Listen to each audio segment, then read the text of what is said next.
കലോത്സവത്തിൽ മെയിൻ അവതരിപ്പിച്ചതിന് പരിപാടി നിർത്തിവെക്കുകയും കലോത്സവം തന്നെ മാറ്റിവെക്കുകയും ചെയ്ത സംഭവം ശ്രദ്ധയിൽപ്പെട്ടു.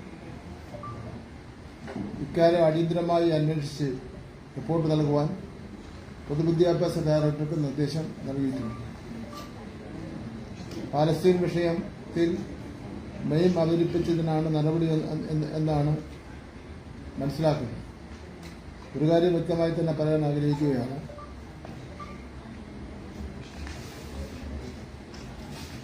പാലസ്തീനിൽ ഇസ്രയേൽ നടത്തുന്ന വംശഹത്യക്കെതിരെ എന്നും നിലപാട് എടുത്ത ജനവിഭാഗമാണ് കേരളം.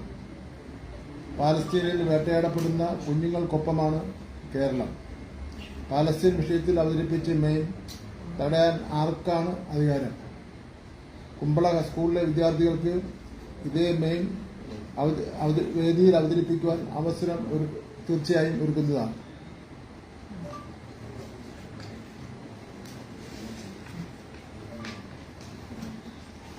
അന്വേഷണ റിപ്പോർട്ട് വന്നാൽ അതിന്റെ അടിസ്ഥാനത്തിൽ ആവശ്യമായ നടപടികൾ സ്വീകരിക്കുന്നതാണ്.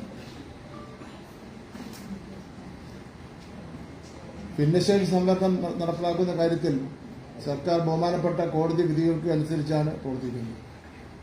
ബഹുമാനപ്പെട്ട സുപ്രീം കോടതിയും ബഹുമാനപ്പെട്ട ഹൈക്കോടതിയും ഇക്കാര്യത്തിലെടുത്ത നിലപാടുകൾ നടപ്പാക്കുവാൻ സർക്കാർ ബാധ്യസ്ഥരാണ്. ഇതോടൊപ്പം തന്നെ ഒരു കാര്യം കൂടി വ്യക്തമാക്കാൻ ഞാൻ ആഗ്രഹിക്കുന്നു.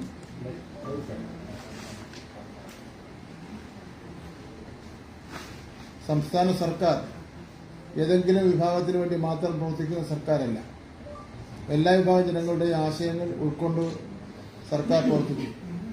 എന്നാൽ മാനേജ്മെന്റുകൾ അവരുടെ കടമകൾ നിറവേറ്റേണ്ടതായിട്ടുണ്ട്. വിമർശനം ഉന്നയിക്കുന്നവർ ഇക്കാര്യം പരിശോധിക്കണം.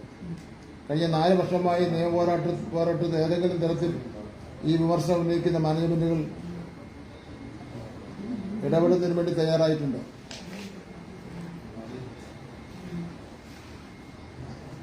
ഇക്കാര്യം ബഹുമാനപ്പെട്ട മുഖ്യമന്ത്രി ഇടപെട്ടിട്ടുണ്ട്. അദ്ദേഹത്തിന് കിട്ടിയ നിവേദനം വിദ്യാഭ്യാസ മന്ത്രിക്ക് കൈമാറി ആവശ്യമായ നടപടി സ്വീകരിക്കാനുള്ള നിർദ്ദേശം നൽകിയിട്ടുണ്ട്. ഇതുമായി ബന്ധപ്പെട്ട ഉയർന്നു വന്ന പരാതികൾ പരിശോധിക്കുവാൻ സർക്കാരിന് തുറന്ന മനസ്സാണുള്ളത്. ഈ വിഷയവുമായി ബന്ധപ്പെട്ട അഡ്വക്കേറ്റ് ജനറലിന്റെ നിയമോപദേശം ഒരിക്കൽ കൂടി പരിശോധിക്കുവാൻ അദ്ദേഹത്തോട് ആവശ്യപ്പെടുന്നു. വിമർശനം ഉന്നയിക്കുന്നവർ അടക്കമുള്ളവരോട് ഇക്കാര്യം ചർച്ച നടത്തുവാൻ സർക്കാരിന് തുറന്ന മനസ്സാണ് ഉള്ളത്.